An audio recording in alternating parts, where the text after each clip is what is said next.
The last few weeks, we've been absolutely flat out in trying to get guidelines and messaging, communication out to people about what we're saying about visiting the national park.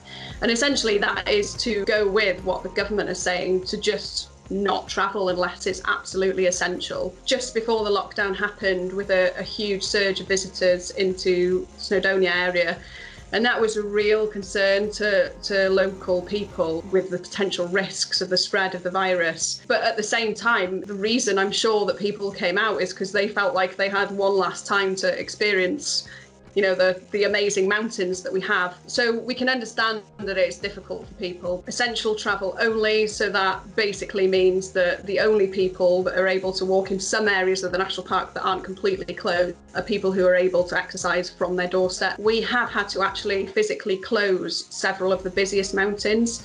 And this was really to get a really clear message out there with the support of the Welsh Government. Places like Snowdon, absolutely closed. The Glyderau are closed. Even for local people, they aren't able to use those areas. And it was really difficult to try and get that balance between people still being able to exercise from their doorstep and not be restricted, because obviously there's a lot of people who live around those mountains too. Do you find that people are still trying to access the park even after you've outlined these guidelines? People have been sticking to the guidelines, but where people don't, we are working really closely with our partners, with the police, to take further measures if we need to, because this is about keeping people safe, keeping our community safe.